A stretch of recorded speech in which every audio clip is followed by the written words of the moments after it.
Assalomu alaykum aziz yurtdoshlar. Kanalimizga xush kelibsiz. Hozir taniqli shifokor, olima Oydin Solihning haqiqiy tibbiyot kitobini audio shaklida e'tiboringizga havola etamiz. Ushbu loyihani Oydin Solihning xotirasiga bag'ishlaymiz. U kishining ilmi va tajribasi barchamizga foydali bo'ladi degan umiddamiz. 15-qism. Aslida, aksar kasallikning negizi bitta: noto'g'ri yashash tarzi. Yashash tarzini o'zgartirmasdan, oshqozon va ichaklarni davolamasdan, hazmni tuzatmasdan, jigarni tozalamasdan, ro'za tutmasdan hech bir ozuqa, tabiiy bo'lsa-da, hech bir dori yo giyoh o'zicha vujudning sog'ayishini ta'minlay olmaydi. Alloh taolo odam alayhissalom uchun yaratgan yeguliklar uchun hazm qoidalarini belgilagandir. Bu qoidalarni o'zgartirish yoki ularga bir narsa qo'shish mumkin emas. Demak, bu qoidalarga qat'iy rioya etishdan boshqa choramiz yo'q. Oshqozonda hazm bo'lgan moddalar ichaklarga tushadi. U yerda birinchi hazm tamomlanadi. Oziq shimiladi va jigarga, ya'ni ikkinchi hazmga yuboriladi. Birinchi hazmda parchalanmagan qoldiqlar ichaklarda tabiiy holda yashagan vazifali mikroblar tarafidan parchalanib, vitamin, shakar, hatto protein ishlab chiqariladi. Toksin moddalar esa neytrallashtirilib, tezda tashqariga chiqariladi. Qanday sababla bo'lmasin, qo'llanilgan antibiotik vujuddagi va ayniqsa ichaklardagi sog'liqni saqlovchi foydali mikroblarni yo'qotadi.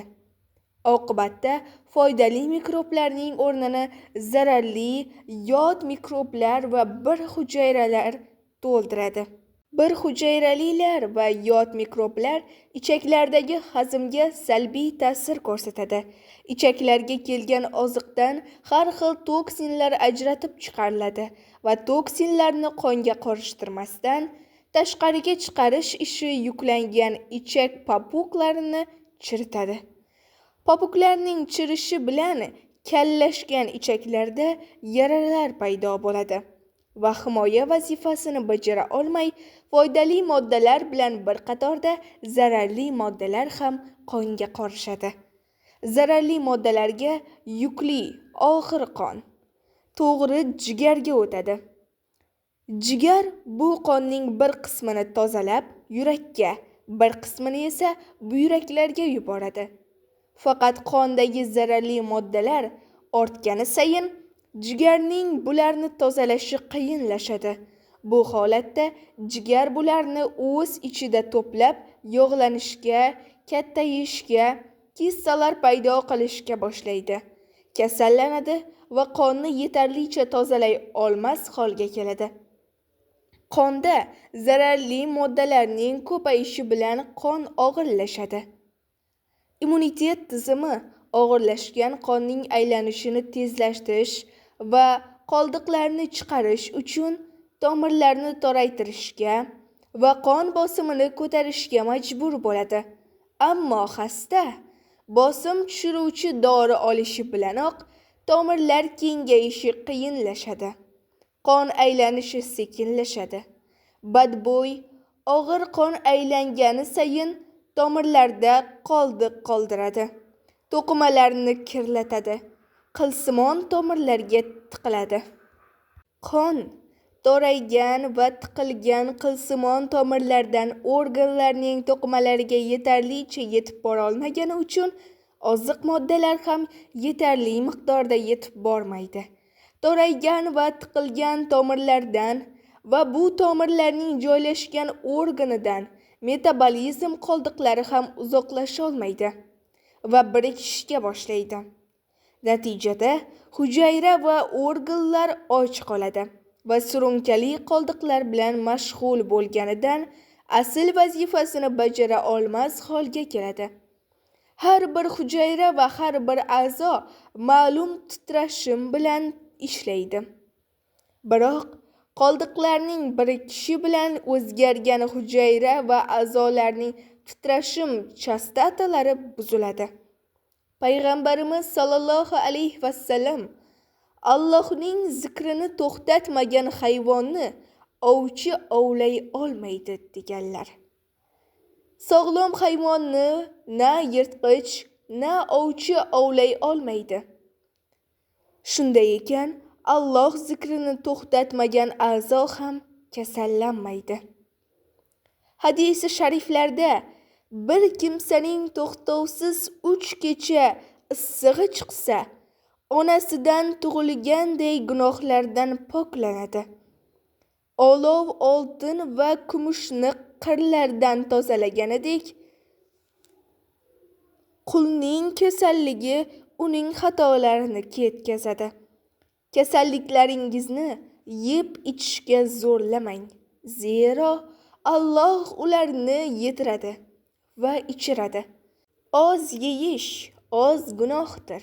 Kasalligingiz gunohlar, doringiz istig'for ekanini unutmang deyilgandir. Bu hadislarda hatto gunoh va kasallik ayni ma'noda qo'llanilmoqda.